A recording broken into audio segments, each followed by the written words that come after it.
Hello મિત્રો, રાધે કૃષ્ણ. આપણે સવારમાં લઈ આવ્યા છીએ કેરી.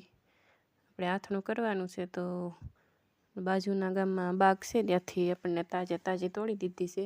કેસર કેરી છે. અમે તો દર વખતે કેસર કેરીનું જ અથાણું બનાવી છે. તો મેળાશી સુધારવા, અને આ બાજુ મમ્મી હળદર ને મીઠામાં કેરી રગદોળતી જાય છે. અમે તો આવી રીતે સીરિયા કરીને બોળી છે. તમે કેવી રીતે બોળો છો કોમેન્ટ કરજો. ને આ ડોલમાં ભરતી જાય છે.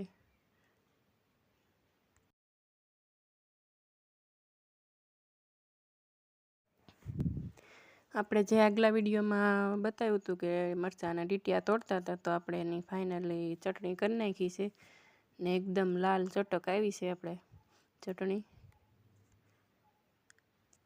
ને આપણે પછી તો કેરી જે લાવ્યા હતા અથાણાની, એમાં એક વનપાક કેરી હતી, તો સુધારી નાખી છે ને મીઠું ને ચટણી નાખીને ખાવા બેસી ગયા છે. એકદમ ચટપટી છે. ને પછી તો આપણે બ્લાઉઝનું કટિંગ કરવા બેસી ગયા હતા.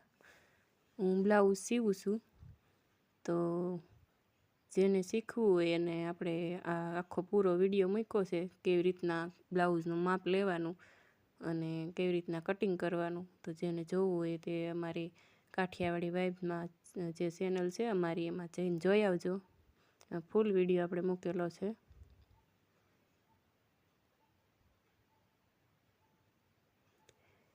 ને આપણે જે આગલા વિડીયોમાં વ્લોગમાં મૂક્યું હતું આપણે કે બોળો બનાવ્યો હતો, તો આજે એને વઘારવાનો છે. આપણે સવારમાં તો જે અથાણું બનાવવા કેરી આપણે કટિંગ કરી નાખી છે, તો બોળો વઘાર નાખી. તો આપણે તેલ મૂકી દીધું છે મોટા તપેલામાં. તેલ ગરમ થાય ત્યાં આપણે મરી ખાંડી નાખવાના છે અધકચરા. ને આમાં મમ્મી જો લવિંગ નાખે છે, જોવે છે તેલ આવ્યું છે કે નહીં. તો લવિંગ ઉપર આવવા મળ્યા છે, તેલ થોડું થોડું આવી ગયું છે. ને પછી તો આપણે તેલને એવું ગરમ થવા દેવાનું કે એમાં ધવાડા નીકળી જાય, પછી જ એમાં બધું નાખવાનું. ને આનો આપણે ફૂલ વિડીયો રેસીપી બનાવ્યો છે, કેવી રીતના બોળો વઘારવાનો. જેને જોવે એને આખું અથાણું કેવી રીતના કરવાનું કેરીનું, ને બોળો કેવી રીતના વઘારવાનો ફૂલ વિડીયો બનાવ્યો છે. જેને જોવું એ આપણી કાઠિયાવાડી વાઇબ્સમાં જે આપણી ચેનલ છે એમાં જઈને જોઈ આવજો. તો આ મમ્મીએ જો આમાં નાખી દીધા છે લવિંગ. બધાએ ફૂટવા માંડ્યા છે. પછી નાખવાના છે મરી, આખા મરી થોડાક નાખવાના છે.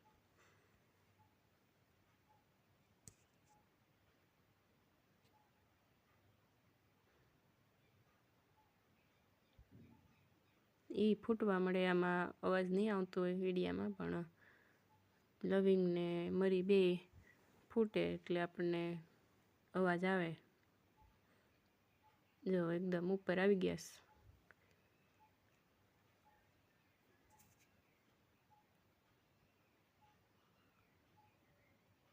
થોડાક તીખાના કટકાઈ આપણે નાખેલા છે.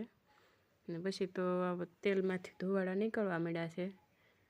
તમે જુઓ વિડીયોમાં કદાચ બરોબર દેખાતું નહીં હોય. પછી આપણે એમાં બોળો નાખી દેવું. તેલને થોડુંક ઠરવા દેવાનું. ધોવાળા બહુ કાઢી રહ્યા હોય એટલે એમાંથી થોડુંક તેલ ઠરી જાય. બહુ નહીં ઠરવા દેવાનું, નોર્મલ થઈ જાય તેલ એટલે એમાં બોળો નાખી દેવાનો. બહુ ગરમ હશે તો બોળો બળી જશે, એટલે મીડિયમ તેલ રાખવાનું, નહીં ઠંડુ નહીં ગરમ. ને પછી તો આપણે બોળો વઘારાઈ ગયો છે, અને મમ્મી એમાં ચટણી ને હળદર ને એવું બધું ભેળવું છે. ને જો એકદમ ચટાકેદાર બોળો તૈયાર થઈ ગયો છે આપણો.